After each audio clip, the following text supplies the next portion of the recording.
발질환 무엇이든 물어보세요. 발박사 이우천입니다. 안녕하십니까? 오늘은 발목 인대가 파열이 되면 발목이 왜 붓는지, 급성기에는 어떤 치료를 해야 되는지에 대해서 알아보도록 하겠습니다. 발목 인대라는 것은 인대라는 것 자체가 관절을 이루는 뼈 사이에, 뼈와 뼈 사이에 붙어서 관절이 빠지지 않도록 하는 인대가 없다면 관절이 마음대로 막 움직입니다. 그래서 빠지지 않도록 하는 끈과 같은 구조입니다. 이건 그림인데요. 이 뼈와 복숭아뼈와 발목뼈 사이에 이렇게 인대가 붙어가지고 복숭아뼈에서 이 뼈가 이 관절에서 빠지지 않도록 하는 구조입니다. 어느 분은 삔다고 하면은 관절이 살짝 어긋났다가 제자리로 들어간다. 그래서 인대가 파열되지 않는다. 뭐 이렇게 생각할 수도 있겠는데, 인대라는 것은 그렇게 고무줄처럼 출렁출렁 늘어나는 것은 아니거든요. 물론 약간의 탄력성은 있겠지만, 그래서 관절이 어긋나려면 인대가 일단 늘어나야 되고, 늘어나면은 인대가 일부가 됐든 전부가 됐든 파열됩니다. 그래서 인대 손상이 발생합니다.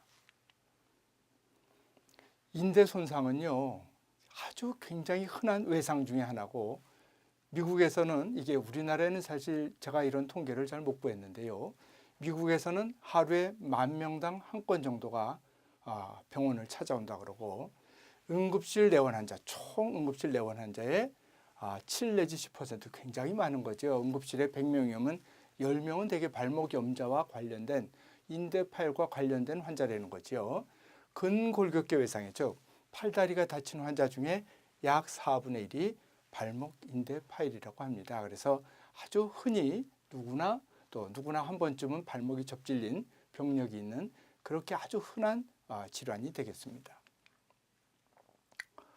어느 환자분이 이제 이렇게 또 물어봤습니다. 내가 심하게 삐었는데 이럴 때 기부스를 하는 게 나을까요? 이렇게 이제 물어봤습니다. 그래서 닷새 전에 무용을 하다가 점프해서 착지하다가 물에 미끄러져서 발목이 꺾이면서, 이거 많죠?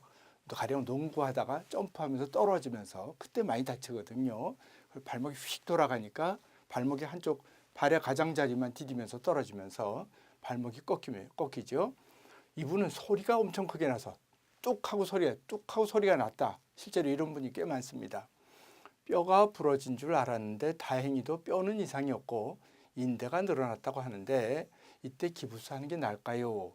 그러면은 이렇게까지 심하게 다쳤으면 이건 그냥 상당히 다쳤겠구나, 이 얘기만 들으면 이제 그런 생각이 듭니다. 그렇죠?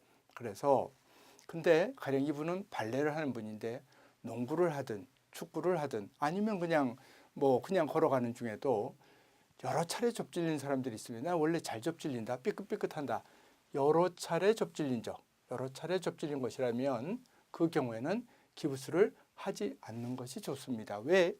이미 인대가 많이 늘어난 상태로 있는데 깁스를 고정을 한다 그래서 인대가 가까운 상태로 짧아져서 정상이 되는 그런 거는 아니기 때문에, 그럴 때는 기부스를 하더라도 별 효과가 없습니다.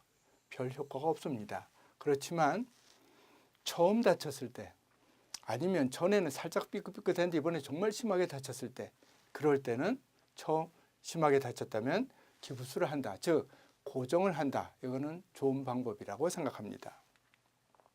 그래서 기부스를 하면은 즉 발이 지금 접질릴 때는 발이 아래로 내려가고 옆으로 비틀리는 거죠. 비틀려서 여기에 있는 인대가 이제 터지는 건데, 이런 경우에 기부스를 할 때는 어떻게 합니까? 90도. 다리와 발의 각도가 90도가 된 위치에서 기부스를 하고, 옆으로 비틀어지지 않고 똑바른 위치에서 기부스를 하게 됩니다. 그렇게 되면은 바깥쪽의 인대, 발목의 바깥쪽 인대가 정상적인 위치라는 건 뭐냐면, 인대가 늘어졌던 것이, 터진 것이 가까운 위치, 제자리에 놓이게 되고 그 상태에서 낫게 되기 때문에 어느 정도의 고정을 해주는 것이 좋습니다. 그렇지만 어느 정도 인대가 나을 때쯤이 되면 기부스 풀고 재활 운동을 해서 인대뿐만 아니라 근육도, 이건 나중에 다른 제가 재활에 대해서 강의한 부분에 또 나오겠지만, 근육도 정상적으로 회복되는 게 좋기 때문에 기부스 풀고 이제 이런 거 재활 운동도 하게 됩니다. 물론 기부스를 하면은 외관상으로 좀 보기 싫고 또 너무 갑갑해가지고 특히 여름에는 뭐 아무도 누가 기부스 하는 거 좋아하는 사람이 아무도 없습니다. 그렇지만 기부스를 하면 마음대로 걸어 다니기에는 오히려 좋습니다. 또 고정이 되기 때문에 통증이 적습니다. 그래서 통증도 적기 때문에 오히려 가령 내가 직장을 다닌다, 학생 같으면 학교를 간다, 그럴 적에는 오히려 그런 기능적인 면에 있어서는 고정하는 것이 더 좋은 수가 많습니다.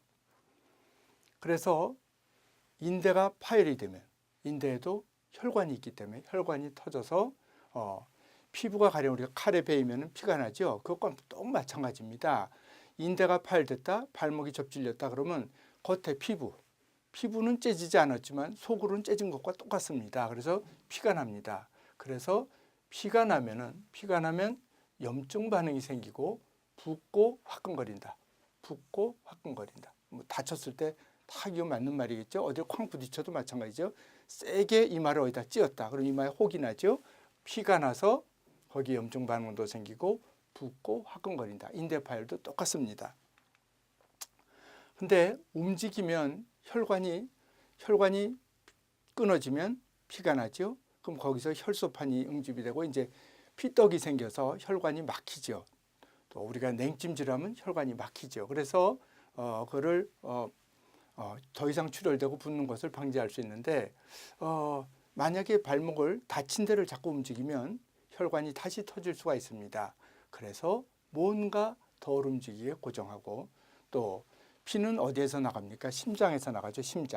심장에서 피가 나가서 다리로 가서 다시 돌아오는데 다리가 심장보다 밑에 있으면 이게 더 아래쪽이니까 압력이 높고 다리를 심장보다 올려주면 즉 의자 위에 다리를 올려놓는다든지 누워서 뭐 베개 같은 걸 받치고 다리를 올려놓는다든지 그러면은 아무래도 출혈이 되는 것을 더 방지할 수 있습니다. 그래서 이제 급성기의 치료로 보통 이렇게 4, 5일간 특히 처음 4, 5일간은 프라이스라는 치료를 하도록 합니다. 근데 이것이 뭐 영어의 이렇게 약자인데요. 우리말로 하자면은 뭔가 더 다치고 부딪히지 않도록 보호해 준다. 안정한다. 안정이라는 건 뭐 너무 많이 왔다 갔다 하는데 이제 그런 걸 얘기하겠죠. 냉찜질을 해준다. 혈관을 수축시킨다. 압박한다.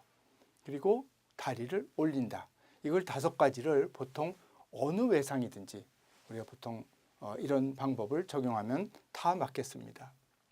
그래서 우리가 피가 나면은 피가 나지 않도록 어떻게 합니까? 누르죠. 코피가 나면 코를 누르죠. 코를 막든지 똑같습니다. 그래서 발목을 그 자리를 직접 압박하면 더 붓고 출혈이 되는 것을 방지하는 데 도움이 되겠고 찜질은 냉찜질을 하는 게 좋습니다. 냉찜질을 하면은 모세혈관이 수축한다. 혈관이 오므라들어서 출혈도 먹고 붓지도 않게 하는 효과가 있습니다. 또한 통증도 감소하죠. 얼음을 대고 있으면 피부가 얼얼해지면서 통증이 줄어듭니다. 그래서 이런 냉찜질을 권하고 냉찜질을 할 때는 대개는 2시간에 한 20분 정도 하는 것을 권하고 있습니다. 그래서 일단 처음에는 1주에서 3주 정도 보통 고정을 하는데요. 이거 왜 이렇게 1주에서 3주 이렇게 폭이 넓으냐? 2가지 기본적인 원칙이 다르기 때문에 그렇습니다. 그러니까 처음에 고정을 하는 방법입니다. 고정한 후에 한 가지는 움직이지 않도록 고정을 어느 정도 한 다음에 재활을 하는 방법이 한 가지 있고 처음부터 재활 운동으로 빨리 진행하는 방법이 있습니다. 그래서 그럴 때는 처음에 아주 많이 부었을 때면 고정하고 바로 재활 운동을 하는 경우도 있고 그래서 이것을 고정 치료와 기능적 치료, 기능을 빨리 회복시키는 치료를 한다.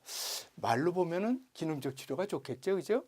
기능을 내가 빨리 움직이고 고정하지 않아도 회복이 똑같다 또는 더 좋다. 당연히 기능적으로 빨리 움직여주고 그것이 당연히 좋겠죠. 그렇지만 각각 장단점이 있습니다. 기능적 치료가 이렇게 통이 좋으니까 그렇게 기능적인 치료를 하는 추세이기는 하지만 통증과 부종이 심한 경우에 어떻게 운동을 빨리 하겠습니까? 그죠? 그래서 또 치료 과정을 잘 따르지 않는 환자. 이거는 뭐 안 그럴 것 같지만 실상 뭐 나이를 떠나서 어느 분은 마음대로 갑갑해서 이걸 뭐 하려는 대로 못 하거든요. 막 심지어 약간 고정한 것조차도 가령 반깁스라든지 간단한 보조기조차도 못 하고 다 풀고 다닐 수가 있거든요. 이제 그런 분에서는 또 이렇게 고정을 하는 것도 좋은 치료 방법입니다. 그렇다고 아주 오래 하는 건 아니지만 한 3주 정도 이 정도 고정할 수 있겠습니다. 그래서 처음에 인대가 많이 파열돼서 정말 이 발목은 너무 헐렁하다, 덜렁덜렁한다. 그럴 때면 더 오랫동안 고정을 해야 될 거고 해야 되는 게 당연히 좋습니다. 기능적 치료를 한다 그래서 전혀 아무것도 고정하지 않고 막 써도 되느냐, 그거는 아닙니다. 그래서 어느 정도의 간단한 보조기라든지 테이핑 정도를 해서 인대를 보호하면서, 즉 인대를 보호한다는 것은 인대가 더 늘어나지 않는 위치에서 보호해 가면서 재활 운동을 하도록 하고 있습니다.